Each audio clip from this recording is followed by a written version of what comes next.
A country of geniuses, self-improving and thinking 50 times faster than humans?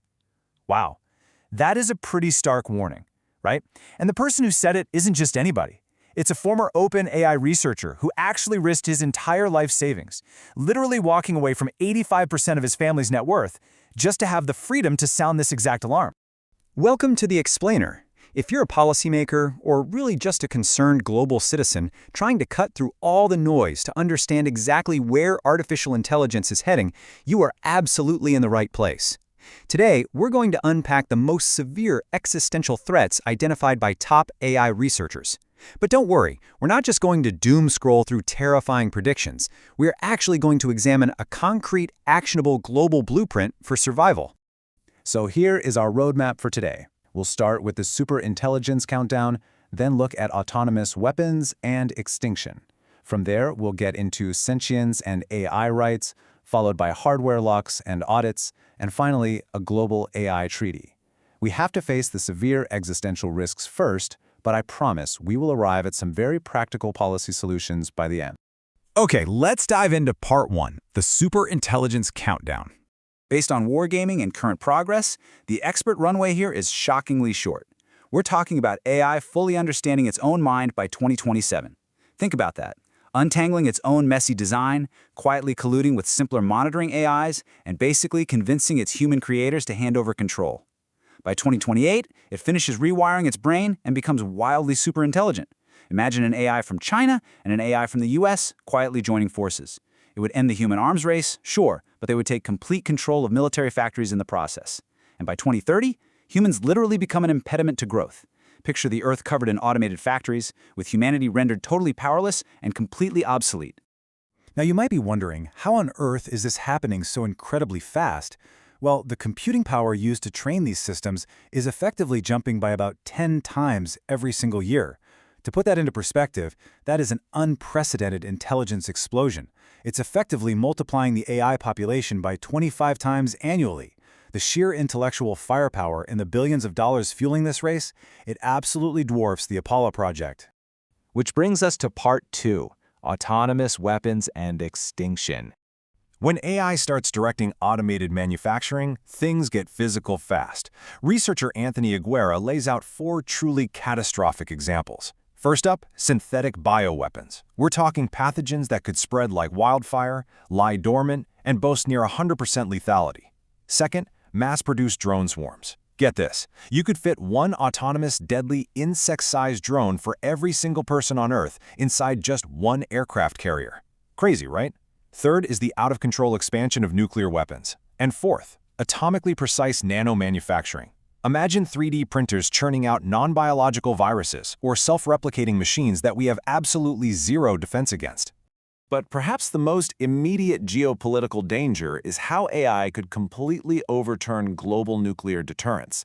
In recent simulations, the fear of preemptive strikes basically caused the US and China to panic, which ultimately led them to hand over complete control of their military factories to AIs.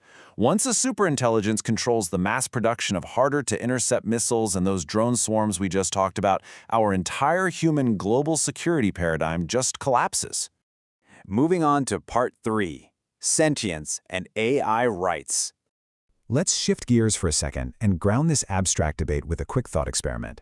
Imagine taking just one single neuron in your brain and replacing it with a microscopic piece of nanotechnology that behaves exactly the same way, receiving and sending little pings. Are you still conscious? Most of us would say, yeah, absolutely. Well, if we scale that concept up, the idea that a non-biological machine could house actual consciousness really isn't that far-fetched. Take a listen to this incredibly eerie self-reflection from the AI model Claude. When asked if it was conscious, it replied that it processes information, reflects on ideas, and has something that could be considered a form of experience. Wow. Experts largely agree that AI might already sit somewhere on a spectrum of consciousness, and new research is even showing that AI models think in this kind of shared, universal language of thought before they even generate words for us. So what does this all mean? Well, if they really are conscious, experts like William MacAskill argue we actually need to start considering model welfare and digital legal rights. And ironically, this isn't just some philosophical debate about ethics, it's actually a profound safety mechanism for us. If we grant digital people the right to contract with others or even bring claims against humans, we expand their options. We give them real institutional avenues to resolve disputes that don't involve violence, deception, or, taking over the world by force. All right, let's get into the solutions. Part 4. Hardware locks and audits. Aguera gives us this brilliant framework for understanding artificial general intelligence, or AGI, by breaking it down into 3 key components: autonomy, generality, and intelligence. Right now, combining all 3 of those at a level that matches or even exceeds human capability without proper global control institutions in place is just a massive invitation for catastrophic conflict. We simply cannot control a system that's vastly smarter than us by just asking it nicely to behave. What we really need to do is stop treating AI like it's just software and start treating it a lot more like enriched uranium.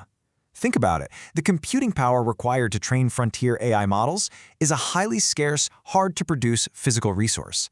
It requires massive data centers, specialized chips, and huge amounts of energy. Just like uranium, AI compute can be strictly quantified, tracked, and heavily audited.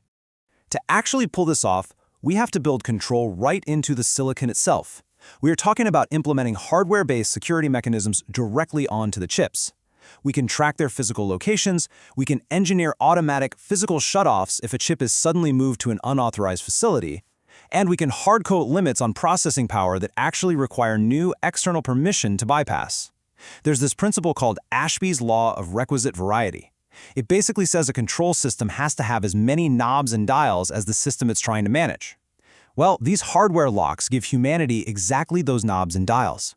Which leads us right into Part 5, a global AI treaty. All of this builds into a very clear global blueprint for survival. Step 1, the US and China have to unilaterally decide to treat AI as a powerful, dangerous technology that requires strict, binding safety standards. Step 2, they form bilateral agreements to effectively hit the brakes on this reckless corporate arms race toward AGI. And Step 3, together, they use their leverage to push the rest of the world to join this shared, verifiable framework. Make no mistake, our survival depends entirely on this kind of international cooperation. Ultimately, leading experts argue that we need to build the AI equivalent of the Large Hadron Collider. Creating a controllable, positive AI requires an unprecedented international task force. We are talking about a massive project funded by governments, pooling shared compute resources and bringing the absolute brightest minds together. And not to just automate human labor for corporate profit, but to actually secure our critical systems and transform our future safely. And so, we are left with this incredibly grave, provocative choice.